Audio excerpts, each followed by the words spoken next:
మొన్న 2 దినాలు నిలబడి 2 సంచులు తెచ్చిన. ఎన్ని సంచులు దొరికినాయి ఇప్పుడు నీకు? ఇప్పుడు ఫస్ట్ టైం నా ఒక 2 సంచులు దొరికినాయి. ఇప్పుడు 2 అది సరిపోక పుటాస్ వెళ్ళిపోయి వెళ్తుంది. 2000 సంచి అది. అక్కడికి వెళ్ళి వస్తే ఎగవాడతారు, రాత్రి చెప్పులు లైన్లు పెడతారు, తీసుకుంటారు, పోతారు. మా ఊళ్ళో నాకు 2 ఆక్రోసులు ఉన్నాయి, అందులో కూడా మాకే దొరకదు. అంత కొద్ది నాత మందులు తీసుకపోయినా అంటాడు, ఇంత కొద్ది నాత మందులు తీసుకపోయినా అంటాడు. 300 దగ్గర 350 దగ్గర అమ్ముకుంటారు, దంచుకుంటారు. ఇది గంట మందు, ఆ మందు, ఈ మందు 2000 చేస్తారు దానికి. అన్ని కలిపి ఇచ్చటికాల 2000 కూటం నొక్కితే ఆడ మిగిలిన సార్ మాకు ఒక ఎకరాకి ఇప్పుడు 20,000 పెట్టి కూర్చున్నా. కొట్టే ఎకరం నాటేసిన నేను 20,000 పెట్టి కూర్చుంటే అది ఎంత అది ఈరియా లేక వేసింది చేసినట్టు ఉన్నది. ఇట్లే ఉన్నది దాంట్లో. మీ రేవంత్ రెడ్డి అనుకుంటా మీ ఎమ్మెల్యే రేవంత్ రెడ్డి రేవంత్ రెడ్డి సుమారు ఎట్లా చేద్దాం సార్? అతను పైకి వెళ్ళి నాకు ఇయ్యనప్పుడు నేనేం చేతు? ఆంధ్రాకి ఇస్తున్నాడు, అక్కడ ఇస్తున్నాడు, ఇక్కడ లేదు మా తెలంగాణలో. వేసిన కళ్ళకు తుడిసే నీళ్ళంట ఈ ఎట్లా సరిపెడుతున్నాం. మరి ఏం చేస్తాం? ఇస్తే ఇస్తారు, లేకపోతే ట్రాక్టర్ నింపుకుంటారు వాళ్ళ కమిషన్ తీసుకొని. 300, 350 ఎంతమంది అమ్ముకుంటారు. రాత్రి పోతుంది, ఎప్పుడు పోతుందో మా తెల్లారికాల మన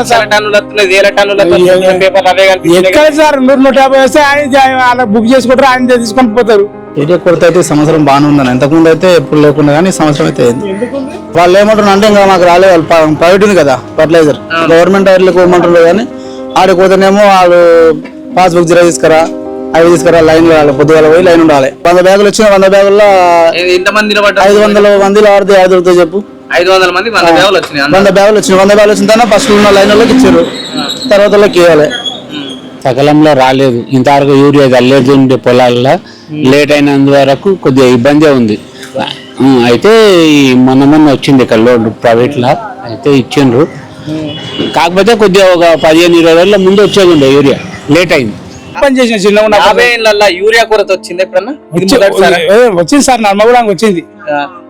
తెలంగాణ వచ్చిన తర్వాత పి నరసింహారావు వచ్చినప్పుడు అప్పుడు అమ్మక తిన్నాడు, అందరూ అమ్మక తిన్నాడు ఉన్నారు. అంతా అమ్మక తిని ఇప్పుడు కొరత వచ్చింది. అన్ని మాంక కాదు, అన్ని అంకలు వచ్చింది. అన్ని అంకలు వచ్చినాక మా అంకలు వచ్చింది అన్నట్ల ఇక సంచి ఇప్పుడు పాస్బుక్ కోటి ఇస్తున్నారు. ఆడ ఈడ పాస్బుక్ కోటి, ఆగ్రోస్ ఒకటి 500 చెప్తున్నా కానీ 900 తీసుకుంటున్నారు గ్యాస్. 2 సంవత్సరం సంది అది ధర్నా చేసుకుంటూనే ఉన్నారు వాళ్ళు. వీళ్ళు వచ్చేసరికి ఒక్క పని లేదు, బాట లేదు. రేవంత్ రెడ్డి ఎలక్షన్ లో ప్రచారం చేసిండు, 6 గ్యారెంటీలు అన్నాడు. పుస్తక గ్యారెంటీ, 500 గ్యాస్, 6 గ్యారెంటీ అన్నారు. 6 గ్యారెంటీ పోయింది, అన్ని గ్యారెంటీ పోయినాయి. అది ఎట్లుంది ఇప్పుడు 20 నెలల పాలన? రేవంత్ రెడ్డి గారి పాలన ఎట్లా అనిపిస్తున్నది అంటే ఇది ఒక్కటే మంచిగా అనిపిస్తలేదు మాకు. మిగతా అన్ని మంచిగా అవుతున్నాయి. ఈ ఏరియా కొడితే అతనికి తెలుసా తెలియలేదా? ఇక దేవుని కెరక, భగవంతుని కెరక. ఇక ఈ పథకాలు ఎట్లా నడుస్తున్నాయి? అందుకే మేము చెప్తున్నాం సార్, మరి అన్ని మంచిగా ఉన్నాయి అంటున్నావు కానీ అన్ని మంచిగా చేసేటివి అతను చేస్తున్నాడు. ఎన్నేళ్ళగా పోలని చెప్తున్నాను. ఎవరు? నేను బాగా నేను 50-56 ఏళ్ళు ఉన్నాయి. నేను అప్పటి సార్ చేస్తున్నా. మరి ఓట్లు వేసినప్పుడు చేతిలో ఏమైనా పెట్టిల్లా?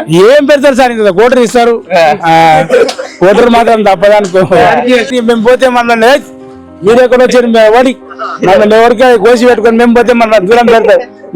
ఆడ పాయింట్లు వేసుకున్న వాళ్ళు ఆడుంటారు. అదే కట్టెల మిషన్ కాదు, మేము గిల్లెలు ఆడతాం. మమ్మల్ని ఆడితే అన్ని నీకెందుకు బాబే కోటర్ తాగదు పా, కోటర్ తాగదు పా, కూర మటన్ ఎందుకు పా అంటారు.